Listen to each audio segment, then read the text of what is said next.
আসসালামু আলাইকুম, আমি তাসনিন চলে আসলাম আমার কারখানা থেকে। আমার চ্যানেল ইউফোরিক সেফবি সবাই জানেন।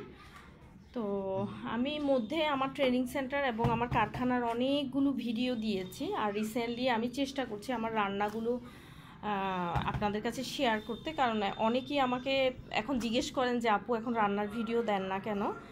তো যেহেতু আমার অনেকগুলো রান্না আলহামদুলিল্লাহ আপনারা দেখেছেন বা অনেক ভিউ হয়েছে, তো দেশি রান্নার জন্য অনেক প্রবাসীরা আছেন যারা আমাকে সাবস্ক্রাইব করে রেখেছে আমার সহজ দেশি রান্নাগুলো দেখার জন্য।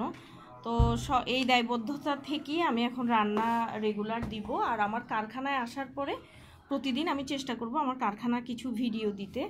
তো আমার কারখানায় ব্লকের সব ধরনের কাজ করা হয়। এই যে এটা একটা শাড়ি করা হচ্ছে অ্যাশ কালার, তারপরে হচ্ছে কালো এবং গোল্ডেন কালার দিয়েই পুরো শাড়িটা করা হবে। তো আপনারা যে কোনো ধরনের কাজ আমার কাছ থেকে হচ্ছে কাস্টমাইজ করিয়ে নিতে পারেন ব্লগ। আর আমার একটা ট্রেনিং সেন্টার আছে যেটা জিসি মোড় সেন্টার প্লাজার পেছনে। তো আমার ট্রেনিং সেন্টারে ব্লগ, বাটিক, সেলাই, গহনা, এন্টিক গহনা, কম্পিউটার, রেজিন থেকে শুরু করে অনেকগুলো কোর্স আছে। আপনারা যে কোনো ধরনের কোর্স আমার কাছ থেকে করতে পারেন। তো সবাই ভালো থাকবেন, আমার জন্য দোয়া করবেন। আসসালামু আলাইকুম।